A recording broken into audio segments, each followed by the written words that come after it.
Bismillahirrahmanirrahim. Assalamualaikum warahmatullahi taala wabarakatuh. Alhamdulillahirabbil alamin wassalatu wassalamu ala asyrafil anbiya'i wal mursalin wa ala alihi wa sahbihi ajmain. Alhamdulillahillazi hadana li hadza wa ma kunna linahtadiya laula an hadanallah. Qala rabbi shrah li sadri wa yassir li amri wa hlul 'uqdatam min lisani yafqahu qawli. Amma ba'd. Baiklah semua. Hari ini kita berjumpa lagi yang di mana Ustazah akan ajak awak mata pelajaran jenayat. Okey, hari ini kita masuk pelajaran 3. Okey, pelajaran 3 di bawah tajuk had liwat. Okey, semua buka muka surat 15. Okey, kita tengok pada pengertian liwat yang pertama ialah liwat adalah persetubuhan yang dilakukan dengan memasukkan zakar lelaki atau kadar khasyafahnya ke dalam dubur lelaki, iaitu homoseksual atau dubur perempuan yang bukan isterinya. Maksudnya apa? Liwat ini ialah persetubuhan antara lelaki dan lelaki, ataupun lelaki memasukkan kemaluannya ke dalam dubur seorang perempuan yang bukan isterinya. Okey. Tahu tak dubur tu apa? Ialah bahagian belakang. Awak tengok kat info ni. Liwat merupakan perbuatan terkutuk yang dilaknat oleh Allah, seperti berlaku pada zaman Nabi Lut. Kalau awak tengok cerita zaman Nabi Lut kan, yang di mana mereka ramai membuat hubungan homoseksual, yang Allah Ta'ala turunkan bala kepada mereka, mereka menjadi batu kan. Jadi homoseksual ni sangat-sangat dilaknat oleh Allah. Okey. Dubur iaitu kemaluan belakang lah. Okey, itu saja kita punya pengertian liwat. Okey, jadi kita tengok pada dalil larangan liwat yang pertama, iaitu dari segi firman Allah Ta'ala. A'udzubillahi minasyaitonirrajim. Ata'tuna az-zukrana minal alamin wa tazaruna ma khalaqa lakum rabbukum min azwajikum bal antum qaumun adun. Okey, ini adalah surah Asy-Syu'ara. Kita tengok pada artinya. Patutkah kamu melakukan hubungan jenis dengan lelaki dari kalangan manusia? Tengok, hubungan jenis dengan lelaki. Lelaki dengan lelaki lah.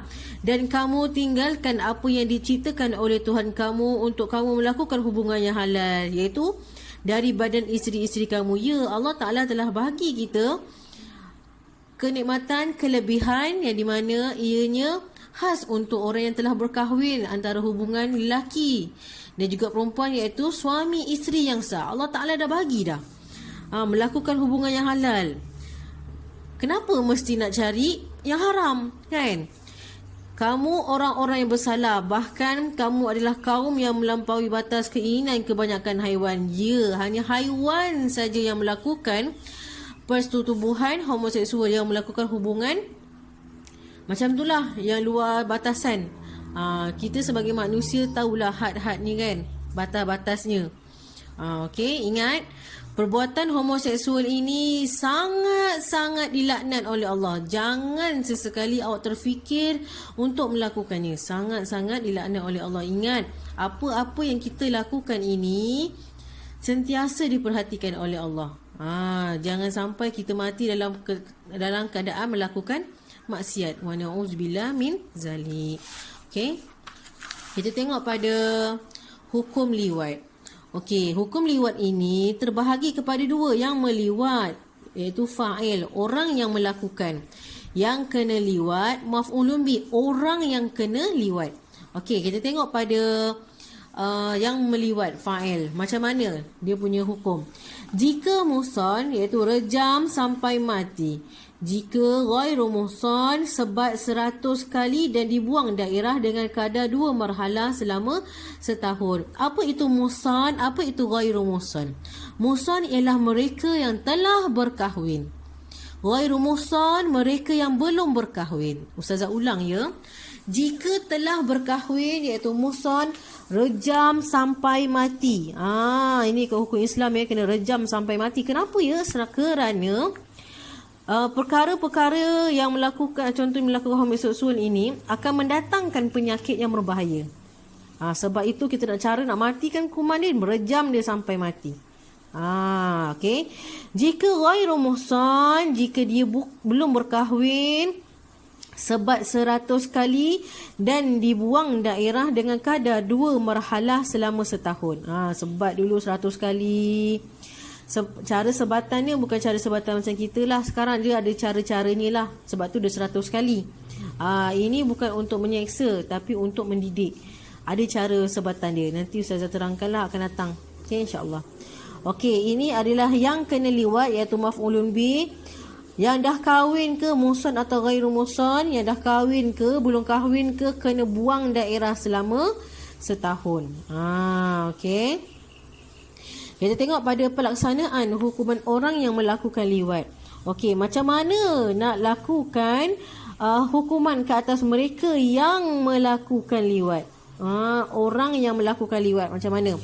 Yang pertama, kena rejam sampai mati. Yang pertama. Atau dipancung dengan pedang. Dipancung dengan pedang. Yang ketiga, diruntuhkan dinding rumah ke atasnya. Tengok, runtuhkan dinding rumah dia ke atasnya. Jadi dia mati kena hempap kan. Yang keempat, dicampak dari atas bukit, gunung atau dari tempat tinggi. Awak tengok tak hukuman dia sangat-sangat berat. Jadi nampak tak betapa Allah Ta'ala ni sangat melaknat hubungan homoseksual antara lelaki dengan lelaki ke, perempuan dengan perempuan ke, semua Allah laknat. Yang halal ialah hubungan suami isteri yang telah berkahwin. Faham? Jangan sesekali awak terfikir benda-benda macam ni. Berdosa besar. Ingat, Allah Ta'ala sentiasa memerhatikan kita. Okey, tengok pelaksanaan hukuman bagi yang kena liwat. Yang ni lah, maf'ulun bih ni.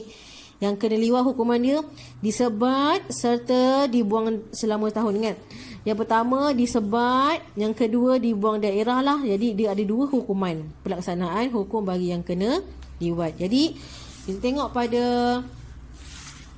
seterusnya, hukum suami meliwat isteri. Okey, suami yang melakukan liwat terhadap isteri atau hamba perempuan tidak dikenakan had, tetapi diharamkan dan berdosa. Ingat, suami nak meliwat isteri, yang di mana meliwat ini ialah melakukan hubungan di bahagian belakang lah. Jadi tidak dikenakan had tetapi diharamkan dan berdosa. Diharamkan. Okey, nombor 2, dikenakan ta'zir, iaitu dibuang daerah sekiranya perbuatan itu dilakukan berulang-ulang kali atau lebih dari sekali. Walaupun dah kahwin, tetap tidak boleh melakukan hubungan yang berada di belakang, sebab itu kan kotor kan, jadi berpenyakit, dikhawatiri akan mendatangkan penyakit.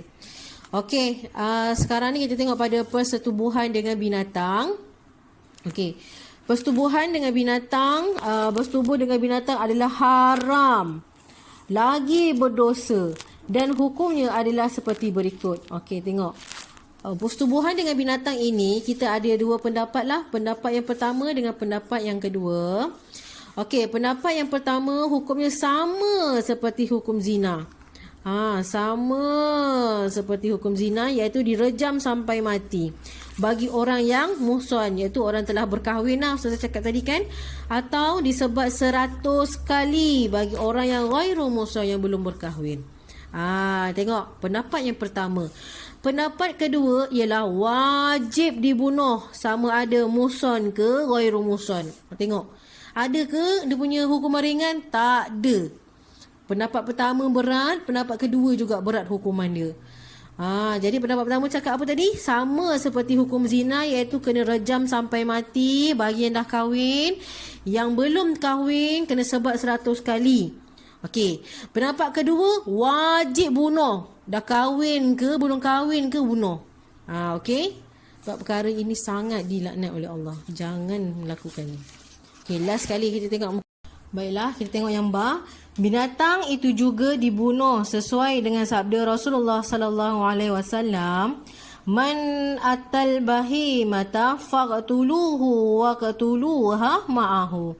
Dia kata, ini hadis riwayat Al-Hakim lah. Artinya, sesiapa yang mendatangi binatang iaitu menyetubuhi, maka hendaklah kamu membunuhnya dan membunuh binatang itu bersama. Bunuh orang yang meliwat binatang tu, dan binatang tu pun kena mati sekali. Maksudnya mati bersama dah dengan orang yang meliwat dia. Tengok. Dan binatang yang diliwat itu tidak boleh dimakan. Tak payah nak kesian ke apa, tak payah. Sebab apa? Binatang tu dah diliwat kan. Jadi bunuh saja haiwan tersebut. Elok bunuh bersama dengan orang yang meliwat dia. Kan? Pengajaran untuk dia. Okey, seterusnya pendapat ketiga berkenaan meliwat binatang ini ialah ta'zir, iaitu ta'zir saja mengikut hadis Rasulullah sallallahu alaihi wasallam. Ta'zir ni tadi apa Ustaz cakap? Buang daerah. Okey. Hadisnya laisa 'alal ladzi ya'til bahimata had. Artinya tidak dikenakan had ke atas orang yang mendatangi binatang. Tidak dikenakan had ke atas orang yang mendatangi binatang. Okey, tengok pada hukum mubasyarah dengan ajnabiyah. Apa itu mubasyarah? Apa itu ajnabiyah? Kita tengok pada info. Mubasyarah ialah bergaul dengan perempuan selain farasnya. Maksudnya bergaul dengan perempuan yang bukan daripada tempat yang sepatutnya lah, kat bahagian depan. Ajnabiyah ialah perempuan yang halal dinikahi. Dan juga faras ialah kemaluan di hadapan perempuan.